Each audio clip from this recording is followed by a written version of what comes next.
So Port Lincoln. What did you think of Port Lincoln? Yep, it was all right. It was on the water, but squished in between the main drag out of town and the water. But reasonable park, big sites, plenty of space. Didn't go fishing though. No, it was cold. It was our first experience of how cold it could be. I mean, during the day it was nice. It was t-shirt weather, shorts. But then around about 4:30 when we were in Port Lincoln, the breeze, the night air had come in and it was cold. It's a southerly breeze. Yeah. But it was nice. It was a nice spot. We were in North Shields, not Port Lincoln itself, which is sort of, I think, like an outer suburb.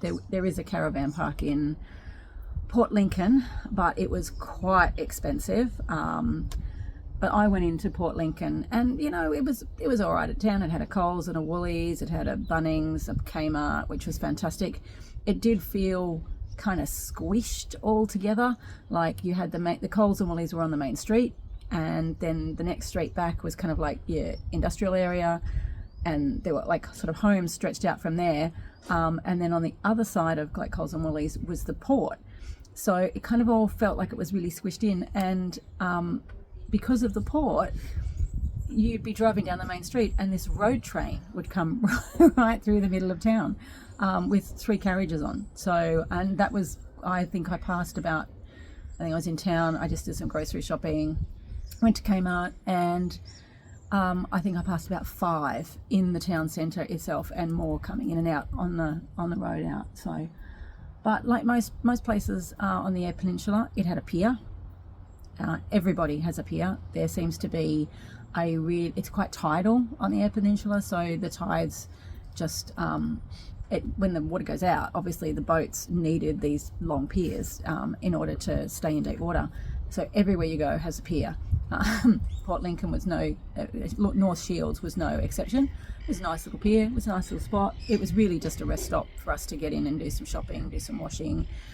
Unfortunately, the 2 days that we were there, the council or somebody was doing some electrical work, and so the power got turned off between 10 and 5 every day. So we had to work around it, but we managed.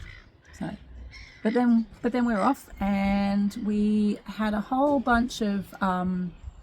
We were initially planning on staying in Luce. Luce. Yeah, Luce. But when we turned up, the beach wasn't fantastic. The campground was pretty crowded. The one spot that was available and hadn't been booked online, the lady hadn't left yet, and she didn't look like she was in any hurry to leave. It was a very ho-hum site. Yeah, they're all squished together. Nothing to talk about. So we turned around and kept going.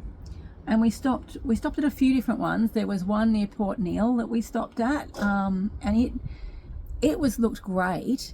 There was a glamping, really fancy glamping spot there for somebody, obviously. But there was also like 3 other long-term caravans there, like with just single men in them, pushed up against the bush, and we were the only other people there. And it just didn't feel really comfortable, and the spots that were really good spots were, and out of the wind, were basically where these other 3 vans were. So we pushed on, and we ended up at Port Gibbon. And Port Gibbon has this stretch of road that there's about 5 or 6 campgrounds. Mm-hmm. Yeah. Yeah. So we had them pegged out, and there was a few that we were going to look at. We looked at Flat Rock. But it was booked out. A few of the others weren't. So we popped into one of the ones that was empty, which was Serenity Campground, and we were the only ones there. So we booked in. We had the first night to ourselves. We decided to book. We booked 2 nights. We decided to book 3 because it was really nice. It was right on the beach. And we had another couple pull up the next day, and we ended up joining them for a campground for a campfire that night. Steve and Julie. It was even colder than Port Lincoln. By about 3:30, the breeze was like ice. During the day it was hot, you could get burnt, you were in t-shirt and shorts and lots of sunscreen. At night and in the morning it was freezing. We gave our diesel heater a real workout, didn't we? That was handy. Made use of it. But you liked it. Yeah, went fishing there. And what'd you catch? Good. Herring. and 4 herring. And the same herring which the would have next been day. enough to feed a cat for 1 meal. So I threw them back. And there was lots of dead puffer fish on the beach, and it wasn't a swimming beach, but it was nice in that there was only us and Steve and Julie there, and we were right on the beach. So. And they were from Lake Macquarie. Yeah. All places. So yeah, we keep running into people from Lake Macquarie in the Central Coast. Yeah. Just New South Wales, mid-north coast. Yeah. Or Central Coast in particular. Yeah. So after 3 days of that, we headed off. Our next stop was to be Whyalla, but we decided to push through Whyalla. It was a fairly industrial town, and there was some bad rumours, also bad reviews about the campground, about things getting stolen out of the campground. Same for Port Augusta. So which we passed through again. We passed through that one. We just got some fuel, and it was really industrial. So we're just like, well, it's not really our thing. No, too crowded. And we settled on Port Germain.